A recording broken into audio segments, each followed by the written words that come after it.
He's no real introduction, but Siphokazi is an Afro-soul songstress whose music is rooted in traditional Xhosa rhythms and harmonies. She has worked with musicians such as Tseputsola, Ringo Madlingozi, Pat Matikiza, Simpiwa Dana, Zamajobe and Stimela. Siphokazi joins us now to tell us more about her music journey. It's good to have you on the show. Thank you, I'm honored to be here. You know, you watching that video, song that's just played, clearly you were destined to be a star. Did you know it? Did you feel it? At what point did you know that, you know what, this is what you were meant to do? I grew up very shy and reserved, and the only thing that would light me up was singing. So I was looking forward to it all my life. At school, the only thing that I would do when the teacher was not there was to gather my fellow students and teach them songs that were coming from nowhere, and that was life for me. So I grew up knowing that one day something would happen of this nature, because I was raised in a family of faith. So I grew up having faith that one day I would be someone who holds the microphone. Are you still shy? I'm still reserved. Yeah. I'm shy, but there are moments where I think when I'm used to people, I'm different. I act differently from when I don't know people. Now you were born in Lusikisiki, and Lusikisiki obviously has been in the headlines, sadly. Do you still have a connection to your roots?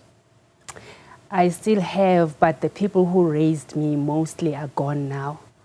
But yeah, I can't really disconnect from where I come from, because I'm who I am because of how I was raised and where I come from. Yeah. Now I want to talk about your debut album, which was obviously groundbreaking. You know, it's not everybody whose first effort, right, then wins them accolades or is recognizable. How did it make you feel, you know, when you debuted and you got so much attention and recognition? I had mixed emotions. It was exciting because I was like, it's a prayer answered, because it's something that I was really praying for. But it was overwhelming because it was a new space for me, something I've never done in such a big scale before. So it was overwhelming. I would rehearse my interviews on the way to the interview. I think even today I'm still like that. But I take it now as a way of respecting my craft, because it's not a space that I can say I'm used to. Yeah, you raised something that I was going to ask about, and that's just state of preparedness. You know, not so much limiting it to your music and preparing for every single concert or show that you do, but just taking your craft seriously. So what does it mean to you to take your craft seriously? For me, it means going to school. As a result, I went to do music technology with the Central Johannesburg College and recently with the Academy of Sound Engineering, because I really feel that I need to know more about my craft. I need to understand when they speak of a contract, I shouldn't be taken by surprise all the time. Though the industry, I have noticed that it's not, it doesn't go by the book all the time, because everything that I learned from school, I came into the industry thinking I was geared up. Things were gonna go the way I learned.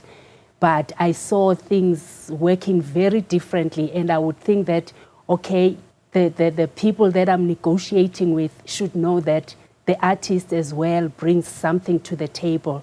We are meeting each other halfway because there's talent and there are resources to take the artist further and to take themselves further. But it didn't work that way for me. So are you saying that music producers, or certainly some of those that you deal with in the industry, do not give you a win-win contract? I suppose unless you fight for it, but it's sometimes tilted in their favour? Yeah, it always favours the other person That is why you need to stand up for yourself, believe in yourself, and be able to ask questions or suggest things that you see that they are talking to you as well. You are also protecting your brand. So who's your management? Do you have a management team? Do you have people that look after your interests?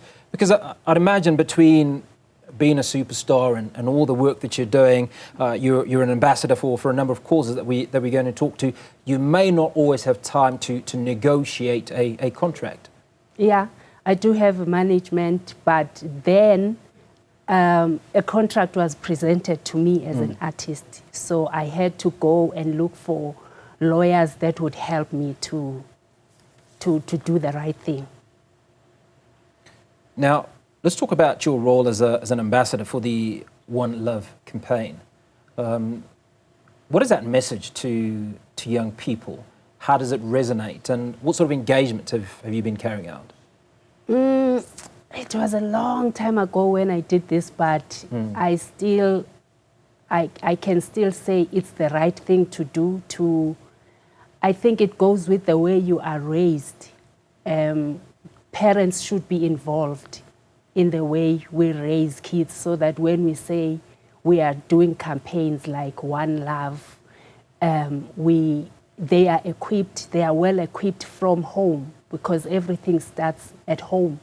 So if we raise our children in a way that they will be able to know what's right, what's wrong, which is the best way to take as a child, and then if on the way they meet people that will favor the kid, it will be nice to always, for the child to know what is it that they should stand up for or they should do as children in terms of protecting themselves as well. So when young people speak to you, right, and they say to you, Siphokazi, what are the words of advice, or what are the foremost questions and the responses that you give young people out there that are trying to tap into your experience and your advice? My advice to the kids is that please believe in yourself. You must do research about, for instance, if they want to be in the space that I'm in, they must research more about what they are doing. And they must believe in themselves and know more about their craft. I know we won't always have finances to go to school, but there are libraries, there are books that they can read to make sure that they are well equipped for this life. So let's talk about the Timbaland harmonious celebration event. It's a big event. Timbaland is a legend in South African music. What does it mean for you to be a part of this? It means a lot. I love Datu Timbaland. I regard him as a father figure to many of us in the music industry. I once did a duo with him when Madagascar was handing over the radio freedom equipment through the Department of Arts and Culture. And with Billy Munama as the founder of this project and this celebration, it means a lot to me, because we are celebrating a man who has mentored a lot of guitarists like Jimmy Lulu, Slylo Siluta. He's a very prominent figure in the industry, and people can learn a lot from his music, and he has recorded a vast catalogue of music. So I'm excited about it. Well, we know what you're capable of, but let's talk about November 29th, 7 p.m. is the scheduled time. What can your fans expect? I'm going to be singing mostly songs by Mamu Miriam Makeba, because these are the people he collaborated with. Mam Miriam Makeba, Mam Dorothy Masuka, just to name a few. So I try to fit in the shoes of big people here. But what mostly helps me is my heart. I lay my heart out there, and I try to emulate, though I can't really do it as they did. But I love what they did. Their music has taught me a lot. Their music has trained me to be the woman that I am on stage. Now, do you believe that traditional African rhythms have a bigger part to play in the global music industry? And if so, how do we get our music out there to the rest of the globe in a bigger way? I think we should be true to ourselves. And let's be true to ourselves and not try to be who we are not, because I think that is what kills us in the industry as people. Yes, we get inspired to an extent that we forget who we are. So I think speaking of my language, it's something that I should never forget in writing my music. Make sure that even those who are young will learn a lot. They must learn from our languages, because our children today, they get taught in English, everything. So if they also learn at home their languages, it will help us to go a long way. The one thing I learned years ago in school, Siphokazi, is that culture is dynamic, right? So there are so many South Africans, so many Africans that are leaving their countries of origin and going to other countries. Some are coming back, and in coming back, they bring certain cultures or certain learnings. How do you strike a balance between keeping your culture, sharing your culture, and obviously adapting to what is a global village? That's a complex one. But if it was me, I would make sure that I constantly communicate with my people, read books, and try not to forget my history, because I believe, as I'm sitting here, I am the way I was raised at home.